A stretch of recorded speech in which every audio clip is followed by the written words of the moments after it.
Donc bonjour, cette petite vidéo a pour but de vous aider à configurer Zoom pour éviter au maximum les failles de sécurité qui puissent exister sur tout ce type de logiciel.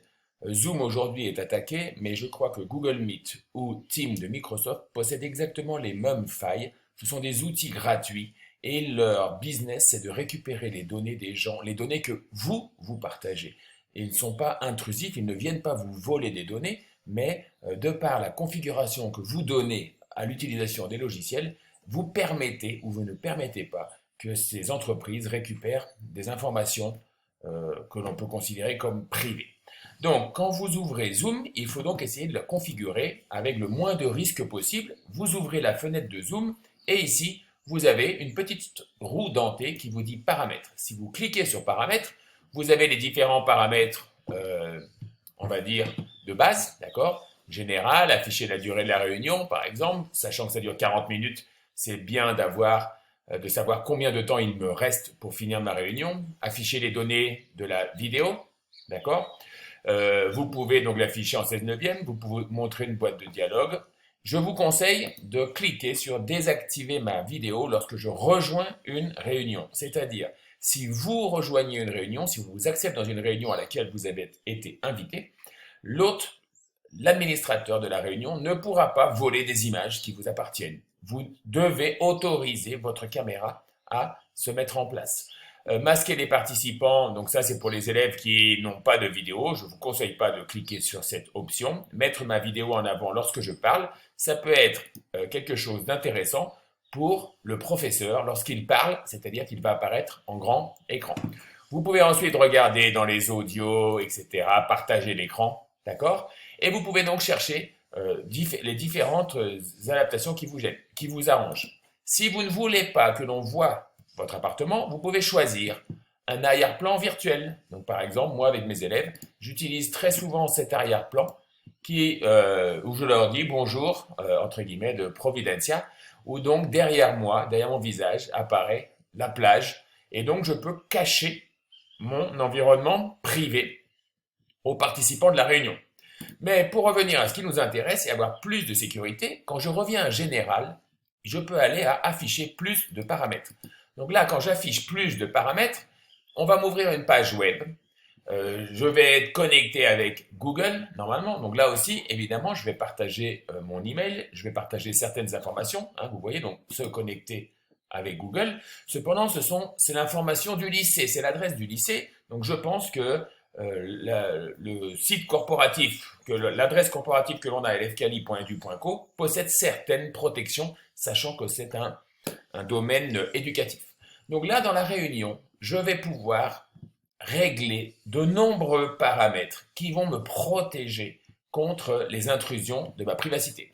Donc par exemple, vidéo de l'animateur, ben moi je l'ai laissé animer, comme ça quand les élèves arrivent, ils voient mon visage, ils voient que je suis là. Vidéo des participants, là aussi je l'ai activé, comme ça, et je demande à mes élèves de mettre leur vidéo active, parce que quand ils sont inactifs, ils peuvent très bien allumer leur vidéo, faire croire qu'ils sont là, et faire autre chose, et s'en aller. L'audio, téléphone et audio de l'ordinateur, c'est ce qui marche le mieux, mais je pourrais mettre seulement l'audio de l'ordinateur.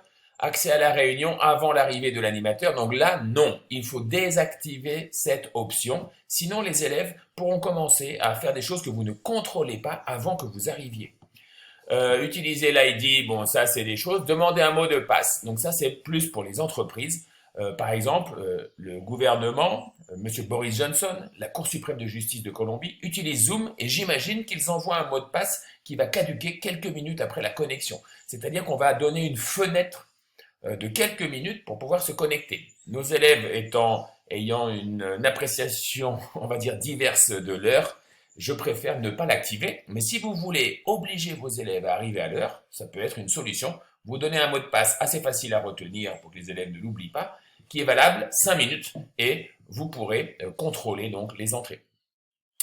Donc demander les mots de passe, intégrer les mots de passe, exiger, désactiver le son des participants à la rentrée. Donc ça aussi, je vous conseille de ne pas de l'activer, d'accord?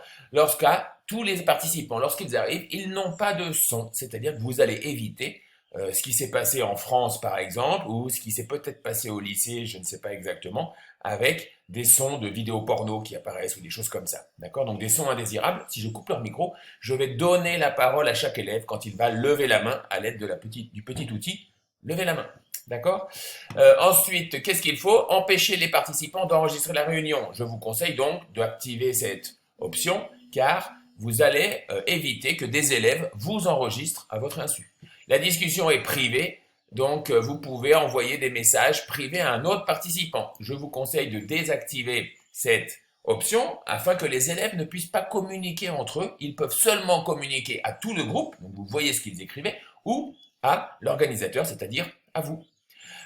Conversation enregistrée automatiquement, on n'en a pas besoin. Commentaire de Zoom. Ici, permettre à l'animateur de mettre les participants en attente.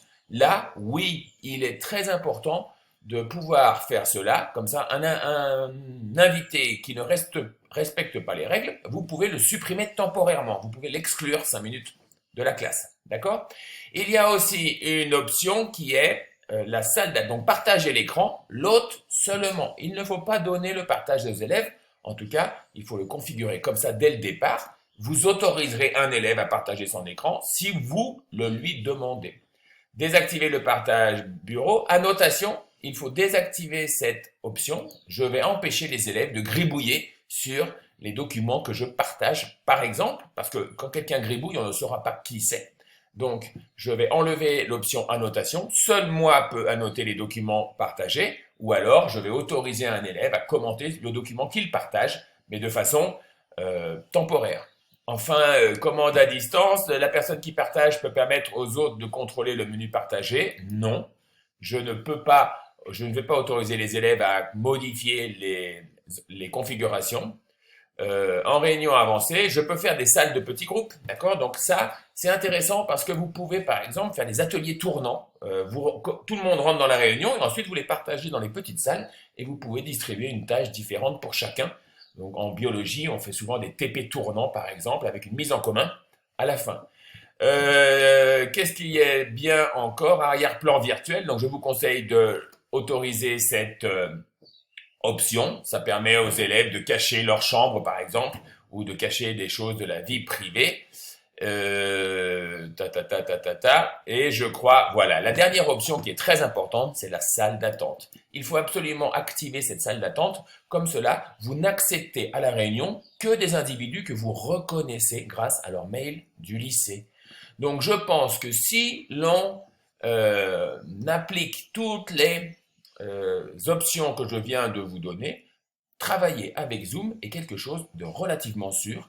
Et en tout cas, avec tous les essais qu'on a fait, parce que je vous promets qu'on en a fait, Zoom est l'outil le plus efficace et qui a le plus de rendement pour travailler et qui donne le plus de contrôle au professeur, ce qui est aussi ce qu'on reproche à Zoom dans le privé. Parce que lorsqu'un chef d'entreprise a beaucoup de pouvoir sur les employés, nous, par exemple, en tant qu'organisateur, je peux enregistrer la vidéo, je peux enregistrer les conversations. Donc évidemment, en tant qu'employé face à un patron, c'est compliqué. Mais dans le rôle professeur-élève, si le professeur est éthique, je crois que Zoom reste un très bon outil pour communiquer actuellement. Dernier mot, on a demandé à l'inspecteur de SVT pour la zone, elle nous dit il ne faut surtout pas changer d'outil en cours de route. Ce n'est pas si grave les problèmes de confidentialité, ce sont les mêmes pour tous. Si vous avez une page Facebook, si nos élèves ont Facebook ou Instagram, ou s'ils utilisent Google, toutes les recherches sur Google sont référencées et vous donnez à chaque fois que vous utilisez ces outils des informations sur votre vie privée qui permettent de cibler les publicités parce que le but du jeu, c'est évidemment cela lorsqu'on utilise des outils gratuits. Donc malheureusement, voilà, et donc il faut essayer de faire attention, de se protéger. Si vous enregistrez aussi les vidéos, il ne faut pas les enregistrer sur le cloud. De toute façon, on ne peut pas le faire parce que c'est la version gratuite. Mais si vous achetez la version payante, il ne faut surtout pas vous enregistrer sur le cloud parce que là aussi, vous allez partager vos réunions avec vous ne savez pas qui. Donc, il faut les enregistrer sur votre ordinateur, ensuite les publier sur Classroom pour les élèves et au bout d'une semaine, vous les effacez du drive de Classroom et de votre ordinateur. Donc, j'espère que cette petite vidéo aura été utile. Merci de votre attention.